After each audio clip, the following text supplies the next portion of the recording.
नमस्कार दोस्तों। मेरी आज की कहानी का शीर्षक है एक घंटे में।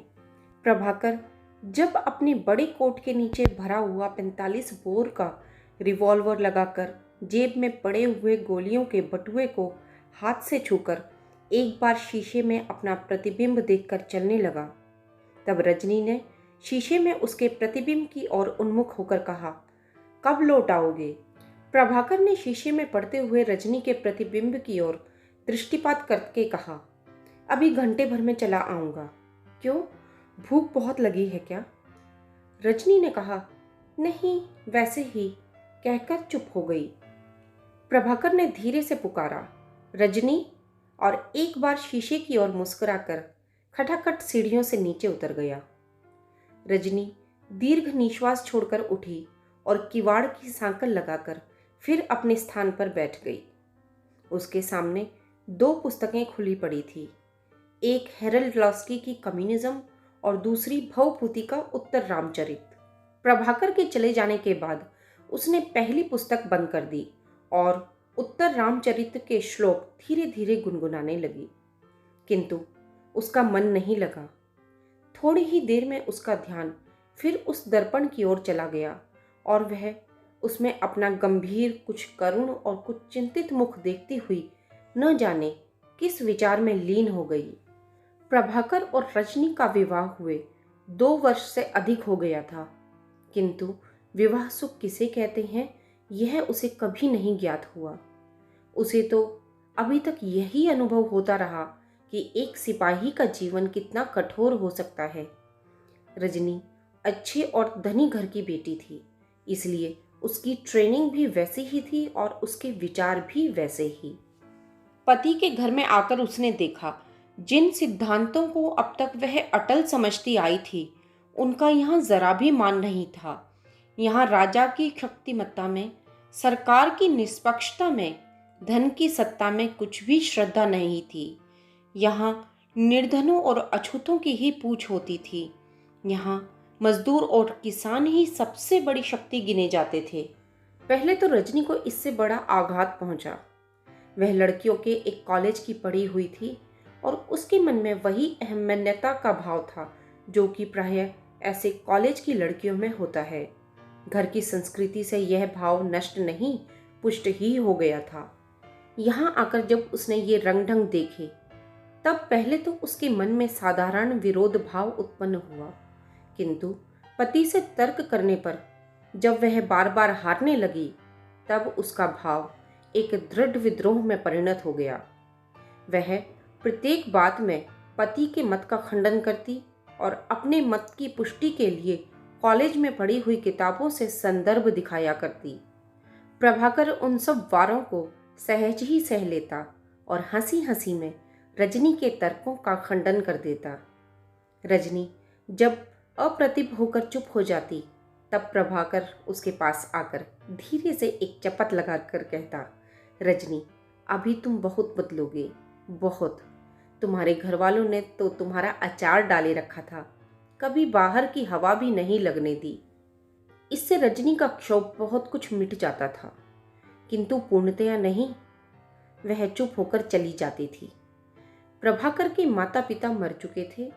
वह एक छोटे से घर में अकेला ही रहता था। वह लाहौर के एक कॉलेज में लेक्चरर था और ग्वाल मंडी में किराए के एक छोटे से मकान में रहता था। प्रातःकाल उठकर वह कॉलेज के लिए अपने नोट तैयार करता, फिर कुछ राजनीति की पुस्तकें पढ़ता और 9 बजे कॉलेज चल देता। उसके बाद रात तक रजनी को उसके दर्शन नहीं होते। कभी कभी लौटने पर उससे पूछती, इतनी देर तक कहाँ रहते हो? तो वह हंसकर उत्तर देता, आज विद्यार्थियों की एक सभा में लेक्चर देने चला गया, इसलिए देर हो गई। या आज अमुक मिल के मजदूरों ने बुलाया था। कभी कभी रजनी क्षुब्ध होकर निश्चय करती थी कि आज वे आएंगे तो उनसे बोलूंगी नहीं, किंतु जब दिन भर का थका मांदा प्रभाकर बगल में मोटी मोटी किताबों का गट्ठर दबाए घर आता और सीढ़ियों के ऊपर आकर रजनी को देखते ही उसका मुख श्री खिल उठता और वह उल्लास भरे स्वर में पुकारता, रजनी। तब वह किसी भी तरह नहीं रुकती थी, बल्कि प्रायश्चित स्वरूप दूसरे दिन सवेरे जब प्रभाकर राजनीति और अर्थनीति की किताबों को लेकर पढ़ने बैठता, तब वह चुपचाप उसके पास आकर बैठ जाती। कोई किताब सामने खोलकर रख लेती और गंभीर मुख मुद्रा बनाकर उसकी ओर देखा करती। बीच बीच में जब वह कनखियों से पति की ओर देखती, तब प्रभाकर ठठाकर हंस पड़ता था और रजनी भी विवश होकर मुस्कुरा देती थी। प्रभाकर कहता, तुम भी इन्हें पढ़ डालो, बहुत सी नई बातें जान जाओगी। रजनी कभी भूलकर भी इन किताबों में रुचि नहीं दिखाती थी। वह कहती, इनको पढ़कर क्या होगा, कॉलेज में थोड़ा पढ़ाई थी, उसी से रोज आपस में लड़ाई हो जाती है। फिर शीघ्र ही दोनों किसी निगूढ़ विषय पर बहस करने लग जाते। किंतु जब प्रभाकर कॉलेज चला जाता, तब रजनी उन्हीं पुस्तकों को निकालकर बड़े ध्यान से पढ़ती थी। केवल इस बात का ध्यान रखती थी कि पति के आने से पहले उसका स्वाध्याय समाप्त हो जाए। धीरे धीरे उसका विचार क्षेत्र भी विस्तृत होता जा रहा था। उसे बहुत सी बातें समझ में आने लगी थी, जो कि कॉलेज में और घर में उससे छिपाकर रखी जाती थी और जिन्हें सुनना भी वह पहले पाप समझती थी। साथ ही साथ उसके पुराने विश्वास भी बहुत से मिटते जाते थे। ज्यों-ज्यों उसको अपनी पुरानी भूलों का ज्ञान होता जाता था, त्यों-त्यों उसकी अमानता भी मिटती जाती थी। किंतु इतने दिनों की लड़ाइयों और इतने दिनों से किए गए मान को याद करके वह अपने पति से इस बात को छिपाती थी कि उसका मन कितना परिवर्तित हो गया है। एक दिन संध्या के समय वह अपने कोठे के घर पर बैठी नीचे की दुकानों में जलती हुई गैस लैंपों और उनके प्रकाश में जगमगाते हुए फलों की कतारों की ओर देख रही थी। प्रभाकर अभी तक नहीं लौटा था। धीरे धीरे रात हो गई, लेकिन प्रभाकर नहीं आया। रजनी की चिंता बढ़ने लगी। वह एक किताब लेकर वहीं बैठ गई और पढ़ने लगी। लगभग 11 बजे प्रभाकर ने दरवाजा खटखटाया और कोमल स्वर में पुकारा, रजनी। रजनी चौंक कर उठी और नीचे जाकर प्रभाकर को लिवा लाई। दोनों चुपचाप अपने पढ़ने के कमरे में जाकर खड़े हो गए। कुछ बोले नहीं। प्रभाकर ने धीरे धीरे कोट उतारा और कुर्सी पर बैठ गया। रजनी क्षण भर उसकी ओर देखती रही, फिर बोली, खाना नहीं खाओगे? आज खा आया हूं। कहाँ? प्रभाकर बिना कुछ उत्तर दिए मुस्कुरा दिया। रजनी ने कहा, अच्छा चलकर मुंह हाथ तो धो लो, बिल्कुल गर्द से सने हो। प्रभाकर ने कहा, तुम चलो सो, मैं अभी आया। रजनी को जान पड़ा अवश्य ही कोई असाधारण बात हुई है। वह स्नेह से बोली, दिन भर कहाँ रहे? प्रभाकर ने प्रश्न टालते हुए कहा, कितना थक गया हूँ। रजनी ने आकर उसका हाथ पकड़ लिया और बोली, उठो चलो, यहाँ बैठे रहने की जरूरत नहीं है। कहकर वह धीरे धीरे प्रभाकर को खींचने लगी। प्रभाकर उठ खड़ा हुआ और कोट को उठाकर कंधे पर रखने लगा। रजनी बोली, इसे यहीं पड़ा रहने दो ना, कल संभाल लूंगी। कहकर उसने कोट खींच लिया। कोट जमीन पर गिर पड़ा। किसी ठोस वस्तु के गिरने का ठक शब्द हुआ। रजनी ने कहा, यह क्या है? और प्रभाकर के रोकते रोकते कोट की जेब में हाथ डाल दिया। प्रभाकर कहने को हुआ, कुछ नहीं है, किंतु रजनी के मुख की ओर देखकर चुप रह गया। रजनी का मुख फीका पड़ गया था, किंतु बड़े यत्न से उसने अपने को वश में किया और कोट उठाकर अपने कमरे की ओर चल पड़ी। प्रभाकर भी सर झुकाकर उसके पीछे पीछे चला। कमरे में पहुंचकर रजनी ने कोट की जेब से 2 पिस्तौलें और कुछ गोलियां निकाली और उन्हें ले जाकर अपने कपड़ों में छिपा दिया। फिर प्रभाकर के पास आकर बोली, ये तुम क्यों लाए? प्रभाकर ने सहसा कोई उत्तर नहीं दिया। फिर बोला, मैं क्रांतिकारी दल में सम्मिलित हो गया हूँ। रजनी क्षण भर स्थिर दृष्टि से प्रभाकर की ओर देखकर बोली, तुम्हें अपने अलावा और किसी का भी ध्यान है? प्रभाकर फिर भी चुप रहा। रजनी ने कहा, जाओ, इस वक्त मैं कुछ बात नहीं करना चाहती। प्रभाकर चला गया। इसके बाद सप्ताह भर रजनी पति से नहीं बोली। प्रभाकर को भी उससे बोलने का साहस नहीं हुआ। वह स्वयं खाना पकाकर खाता और कॉलेज चला जाता। बीच बीच में वह कभी कभी रजनी की ओर करुण और स्नेह भरी दृष्टि से देख लेता था, किंतु बोलता कुछ नहीं था। रजनी कभी इशारे से भी उसके स्नेह का उत्तर या स्वीकृति नहीं देती थी। 8वें दिन फिर प्रभाकर बहुत देर तक नहीं आया। लगभग 12 बजे रात को उसने आकर किवाड़ खटखटाए, किंतु रजनी को पुकारा नहीं। ऊपर आकर वह अपने कमरे में खड़ा होकर इधर उधर से पुस्तकें, कागज, कुछ कपड़े इत्यादि समेटकर जमीन पर रखने लगा। रजनी चुपचाप खड़ी देखती रही। प्रभाकर जब अपना काम कर चुका तब एक अंगड़ाई लेकर खड़ा होकर बोला, रजनी, अब भी नहीं बोलोगी? उसके स्वर में न जाने क्या था। रजनी को ऐसा प्रतीत हुआ मानो वह विदा मांग रहा हो। उसने कहा, अब भी क्या? प्रभाकर बोला, रजनी, मैं इतने दिन तक तुमसे कहने का साहस नहीं कर सका। रजनी बोली, ऊपर चलो, वहां बात करेंगे। कहकर प्रभाकर को सोने के कमरे में ले गई और किवाड़ बंद कर लिए। प्रभाकर ने बिना भूमिका के कहा, रजनी, मुझे घर छोड़कर भागना पड़ेगा। मेरे नाम वारंट निकल गया है। आज इस घटना को 6 मास बीत गए। इन 6 महीनों में रजनी ने कितने परिवर्तन देखे। आज दिवाली थी, किंतु रजनी के घर दिया नहीं जला था। दिन भर उसने खाना भी नहीं खाया था। इससे पहली रात किसी ने प्रभाकर को बाजार में देखा था और पहचान कर पीछा किया था। इसलिए प्रभाकर को चक्कर काटकर आना पड़ा था और आज दिन भर वह घर से बाहर नहीं निकला था। किंतु शाम तक भूखी रहने के बाद जब रजनी ने कहा, कितनी फीकी दिवाली रहेगी, तब एकाएक प्रभाकर बोला, मैं बाहर जाता हूँ। क्यों? कुछ काम है। क्या काम है? रजनी समझ गई। उसे खेद भी हुआ कि उसने ऐसी बात क्यों कही। वह बोली, अब बैठे रहो, यहीं से दूसरों की दिवाली देख लेंगे। तुमने तो दूसरों को सुखी करने का व्रत लिया है ना? प्रभाकर ने रजनी के मुख की ओर ऐसे देखा मानो कुछ पूछ रहा हो, इसमें कुछ व्यंग तो नहीं है? किंतु रजनी के मुख पर स्नेह का भाव देखकर उसे कुछ चोट पहुंची। वह बोला, नहीं रजनी, हमें अपनी दिवाली भी अवश्य मनानी होगी। मैं मिठाई विठाई लिए आता हूँ, तुम बैठो। रजनी चुप होकर बैठ गई। प्रभाकर रिवॉल्वर इत्यादि से लैस होकर चल दिया। रजनी अपनी पढ़ाई छोड़कर सामने पड़े हुए दर्पण में मुंह देखती हुई न जाने क्या क्या सोचने लगी। उसे अपने विवाहित जीवन की घटनाएं याद आने लगी और उन घटनाओं की कटुता या प्रियता के अनुसार उसके मुख आलोक और छाया का एक चंचल नृत्य होने लगा। किंतु आलोक और छाया स्थायी होती थी। बीच बीच में वह पास टंगी हुई घड़ी की ओर देख लेती थी। आधे घंटे से अधिक हो गया। रजनी की विचार तरंग शांत नहीं हुई।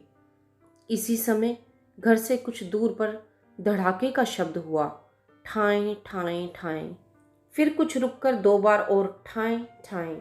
रजनी चौंक कर उठ खड़ी हुई।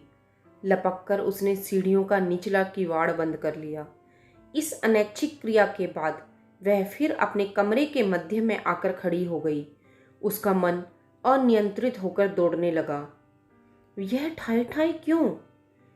कहीं वही तो नहीं हुआ जिसकी आशंका थी? अब क्या होगा? पुलिस घर पर आ जाएगी। इसी बीच फिर 4-5 बार लगातार धड़ाके हुए। फिर कुछ देर के बाद फिर एक और फिर शांति। अगर वे बंदी हो गए या आहत या रजनी की कल्पना भूमि पर पड़े हुए खून से लथपथ एक शरीर के चित्र के सामने आकर एकाएक रुक गई। उसने प्रबल मानसिक यत्न से अपना मन उधर से हटा लिया और अपने कर्तव्य पर विचार करने लगी। अब मुझे क्या करना होगा? रजनी को सहसा उस रात की याद आ गई जब उसने प्रभाकर के साथ घर छोड़ा था। सप्ताह भर के मौन के बाद जब एक दिन प्रभाकर ने आकर कहा, रजनी, मुझे घर छोड़कर भागना पड़ेगा, मेरा वारंट निकल गया है, तब रजनी चकित होकर रह गई थी। बहुत देर चुप रहकर बोली थी, और मैं? प्रभाकर जानता था कि यह प्रश्न जरूर होगा, किंतु उसके पास इसका कोई उत्तर नहीं था। वह थोड़ी देर चुप रहकर बोला, अभी तुम घर पर चली जाओ, फिर कुछ दिनों में मैं प्रबंध कर दूंगा। रजनी ने कहा, एक बात कहती हूँ, ध्यान से सुनो। मुझे साथ ले चलोगे? अत्यंत विस्मित होकर प्रभाकर बोला, तुम्हें रजनी? हाँ मुझे। मैं तुम्हारी मदद नहीं करूंगी, कर भी नहीं सकती, लेकिन तुम्हारे काम में दखल भी न दूंगी। चाहे जैसे जीवन व्यतीत करना पड़े, तुम्हें उलाना नहीं दूंगी। तुम इतना भी विश्वास कर लो कि तुम्हारी जो बातें जान जाऊंगी वे किसी से कहूंगी नहीं। इसके अलावा और क्या करना होगा बता दो, देखूं कर सकती हूं कि नहीं। प्रभाकर गंभीर होकर बोला, रजनी, यह कोई साधारण निर्णय नहीं है, लेकिन अगर तुम इतना करने को तैयार हो तो मैं तुम्हारा कहना टाल नहीं सकता। सच बात कहता हूं कि मुझे तुमसे इतनी भी आशा नहीं थी। इतना भी कुछ कम नहीं है, लेकिन तुम्हें बहुत कष्ट होगा। रजनी ने मानो बात अनसुनी करके कहा, एक बात समझ लो, मैं साथ रहूंगी और गूंगी बहरी होकर रहूंगी। इतनी बात तुम्हारे फायदे की है, लेकिन मैं तुमसे सहमत नहीं हूं। तुम्हारे आदर्शों में किसी प्रकार की सहायता नहीं करूंगी। मुझसे इस प्रकार की कोई आशा न रखो। कभी अगर तुम्हें अपने काम में मेरी मदद की आवश्यकता पड़ी और मैंने इनकार कर दिया, तो ये न कहना कि मैंने धोखा दिया और निष्क्रिय पड़ी रही। यह शर्त मानते हो? प्रभाकर ने कुछ सोचकर कहा, अच्छी बात है, मानता हूं, तो चलो। निर्णय कर चुकने के बाद रजनी ने किसी प्रकार की देरी नहीं की। 1 घंटे के अंदर अंदर दोनों घर छोड़कर एक विराट शून्य की ओर चल पड़े थे। आज ठाएं ठाएं सुनकर उसे एकाएक इन बातों की याद आ गई। उसने मन ही मन कहा, मैं कुछ भी करने को बाध्य नहीं हूं, क्यों न यहीं बैठी रहूं, मुझे क्या मतलब। इस निर्णय पर उसका गतिशील मन नहीं रुक सका। वह फिर सोचने लगी, अगर मैं पकड़ी गई तब क्या होगा। उसकी कल्पना में अखबारों की खबरें नाचने लगी। अमृतसर में गोली चल गई, एक क्रांतिकारी बंदी या हत, वीर या शायद वीर गति, क्रांतिकारी की पत्नी घर में गिरफ्तार।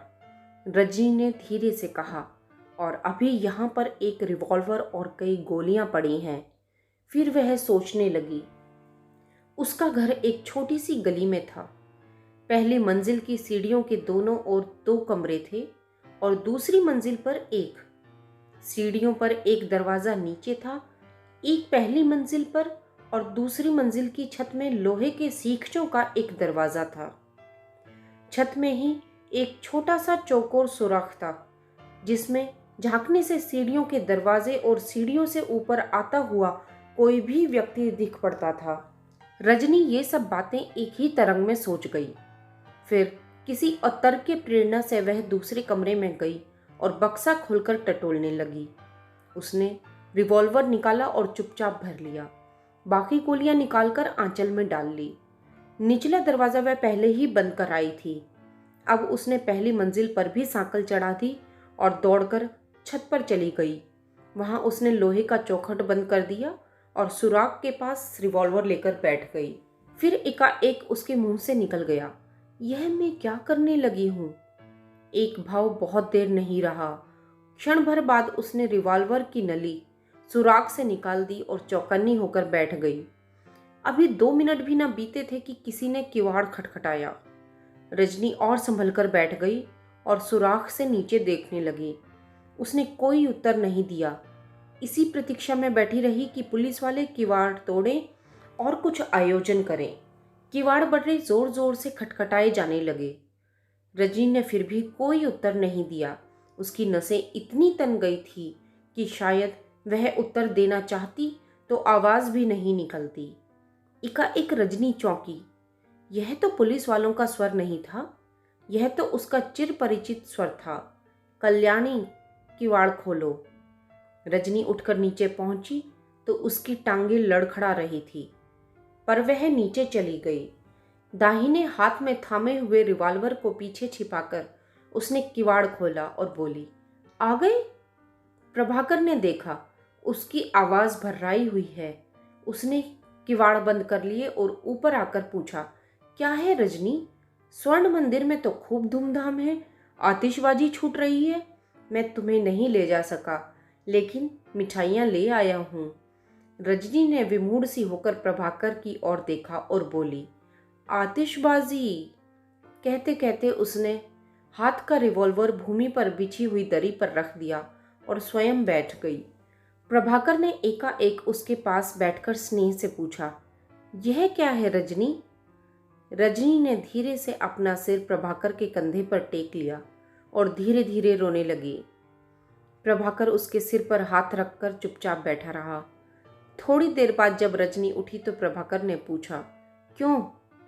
रजनी बोली, दिवाली मनानी है, दिए जलाऊंगी। प्रभाकर ने कृतज्ञता पूर्वक कोमलता से उसका हाथ दबाते हुए कहा, और मैं भी अपनी गृह लक्ष्मी की पूजा करूंगा।